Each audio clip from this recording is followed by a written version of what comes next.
vision du gouvernement dans le secteur de l'eau et de l'assainissement, de présenter toutes les opportunités d'investissement qui existent pour pouvoir attirer le secteur privé, parce qu'aujourd'hui, tout le monde a dans le secteur de l'eau et de l'assainissement pour venir échanger, discuter sur les modalités pratiques de mettre en œuvre ce que le gouvernement veut mettre en œuvre à partir de 2020 et pour les années à venir.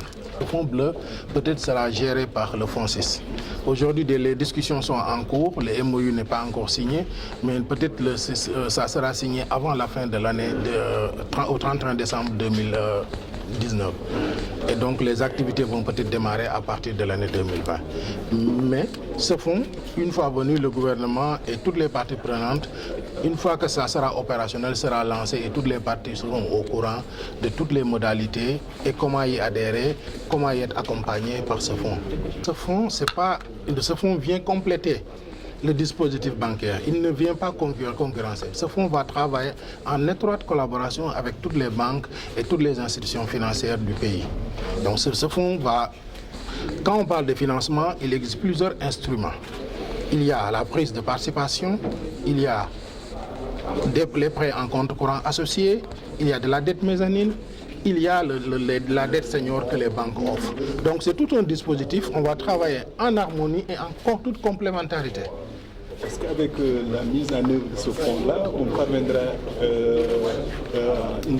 à régler définitivement le problème d'eau et d'assainissement? En tout cas, c'est l'objectif visé et on pense y arriver. Je commencerai d'abord par remercier l'USAID qui a pris cette belle initiative de trouver des moyens pour regrouper le secteur privé pour discuter autour des questions d'eau et d'assainissement sur cette démarche innovante qui consiste à la forte implication du secteur privé dans la gestion de l'assainissement.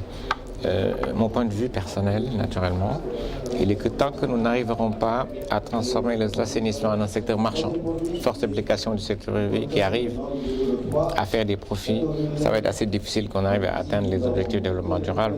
Et je pense que nous sommes sur la bonne voie. Il y a des initiatives qui existent depuis plus de 5 ans et nous sommes en train d'être sur cette lancée-là. Atteindre des objectifs, pas encore, mais le bon côté des choses, c'est que nous sommes sur la voie et nous sommes dans la démarche.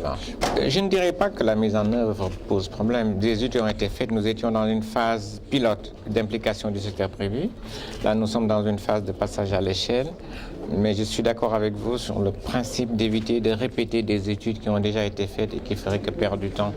Un pays ne peut pas se développer sans le secteur privé. Il faut qu'on arrive à créer des champions. Créer des champions, c'est prendre nos PME et les accompagner. Et c'est en ça que cette initiative elle est importante. Je suis spécialiste eau, hygiène, assainissement au niveau de l'USAID et je coordonne les programmes eau, assainissement pour la mission au Sénégal. Nous, on a organisé cette journée parce que nous accompagnons le gouvernement du Sénégal. On a vu qu'il était important d'avoir tous les acteurs ensemble, de pouvoir discuter et de pouvoir trouver des solutions ensemble par rapport aux opportunités et les investissements qui peuvent exister dans le secteur de l'eau et de l'assainissement. Nous savons que le gouvernement fait beaucoup d'efforts pour régler et résorber les gaps, mais les gaps de financement aussi sont importants. Et on sait qu'en fait, il y a un rôle que le secteur privé peut jouer. Et nous voulons qu'en fait, à travers des discussions comme ça, qu'il y ait des passerelles qui permettent quand même cette participation du secteur privé.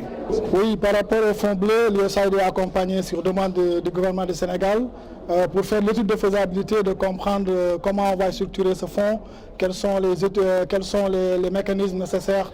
Et aujourd'hui, cette étude elle est bouclée et nous l'avons remis au niveau du gouvernement et je pense que le gouvernement est en train de prendre les décisions pour pouvoir mettre... Oui, les recommandations en quelque sorte, c'est vraiment la vision du gouvernement en fait, comment on peut booster l'accès à l'eau et à l'assainissement pour les couches les plus vulnérables, mais aussi comment accompagner le secteur privé dans les marchés en fait, comme le dit le directeur de l'assainissement, parce que nous on a cette vision que l'assainissement c'est un secteur marchand. Il faut arriver à mettre en œuvre le marché de l'assainissement pour que le secteur privé puisse participer le plus rapidement possible et le plus organisément possible par rapport à ces activités-là. Par rapport aux sommes, en fait, nous avons un projet qui s'appelle WashFin, qui accompagne le secteur privé qui est un projet de 3 millions de dollars, qui accompagne en fait, la mise en œuvre des activités du secteur privé, qui travaille beaucoup avec l'ONAS, notamment la structuration des marchés de bouts de vidange, par rapport à tout ce qui est achat et vente des latrines, mais aussi tout ce qui est transport avec les camions de vidange et autres. On est en train de voir comment on peut accompagner le secteur pour qu'il y ait beaucoup plus d'opportunités pour le secteur privé.